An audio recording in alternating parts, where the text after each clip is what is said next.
Star Puneeth Rajkumar ಅವರ 51ನೇ ಹುಟ್ಟುಹಬ್ಬವನ್ನ ಭವ್ಯವಾಗಿ ಆಚರಿಸಲಾಗಿದೆ. ಕರುನಾಡಿಗೆ ಕರುನಾಡೆ power star Puneeth ಅವರ 51ನೇ ಜನ್ಮದಿನವನ್ನ ಸಂಭ್ರಮಿಸಿದೆ. ಪುನೀತ್ ರಾಜ್ಕುಮಾರ್ ಅವರು ನಮ್ಮನ್ನ ಅಗಲಿ 5 ವರ್ಷ ಕಳೆಯುತ್ತಿದೆ. 5 ವರ್ಷ ಕಳೆದರೂ ಇಂದಿಗೂ ಕರ್ನಾಟಕದಲ್ಲಿ ಪುನೀತ್ ರಾಜ್ಕುಮಾರ್ ಅವರ ಕ್ರೇಜ್ ಮಾತ್ರ ಕಡಿಮೆಯಾಗಿಲ್ಲ. ಪುನೀತ್ ರಾಜ್ಕುಮಾರ್ ಹುಟ್ಟುಹಬ್ಬದ ಪ್ರಯುಕ್ತ ವಿಶೇಷವಾಗಿ ಅವರಿಗೆ ಗೌರವ ಸಲ್ಲಿಸಲಾಗ್ತಾ ಇದೆ. ಹಲವು ಅಭಿಮಾನಿಗಳು ಅವರಿಗೆ ಗೌರವ ಸಲ್ಲಿಸುವಂತಹ ಕೆಲಸವನ್ನ ಮಾಡ್ತಾ ಇದ್ದಾರೆ. ಕನ್ನಡ ಚಿತ್ರರಂಗದ ಧ್ರುವತಾರೆ, ಅಭಿಮಾನಿಗಳ ಪ್ರೀತಿಯ ಅಪ್ಪು ಪುನೀತ್ ರಾಜ್ಕುಮಾರ್ ಅವರಿಗೆ ಹುಟ್ಟುಹಬ್ಬದ ಸಂಭ್ರಮ. ಹುಟ್ಟುಹಬ್ಬ ಮಾರ್ಚ್ 17ರಂದು ಮುಗಿದಿದ್ರೂ ಸಹ ಅಭಿಮಾನಿಗಳು ಇನ್ನೂ ಕೂಡ ಪುನೀತ್ ರಾಜ್ಕುಮಾರ್ ಅವರನ್ನ ಸಂಭ್ರಮಿಸುತ್ತಿದ್ದಾರೆ.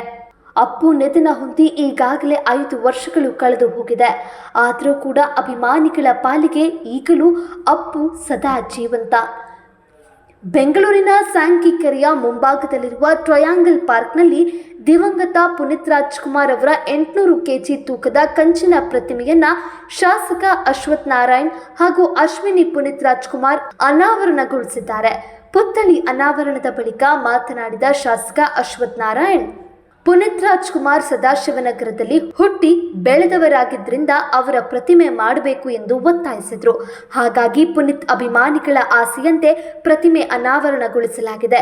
ಪುತ್ಥಳಿ ಅನಾವರಣ ಮಾಡುವುದಕ್ಕೆ ಜಿಬಿಎ ಪಶ್ಚಿಮ ವಿಭಾಗದ ಅಧಿಕಾರಿಗಳು ಹಾಗೂ ಸರ್ಕಾರದ ಸಹಕಾರದೊಂದಿಗೆ ಪ್ರತಿಮೆ ಅನಾವರಣ ಮಾಡಲಾಗಿದೆ.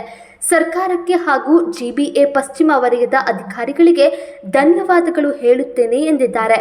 ನಟ ಪುನೀತ್ ಪತ್ನಿ ಅಶ್ವಿನಿ ಪುನೀತ್ ರಾಜ್ಕುಮಾರ್ ಮಾತನಾಡಿ, ಅಶ್ವಥ್ ನಾರಾಯಣ್ ಅವರಿಗೆ ಧನ್ಯವಾದಗಳು, ಪ್ರತಿಮೆ ಚೆನ್ನಾಗಿದೆ ಎಂದಿದ್ದಾರೆ.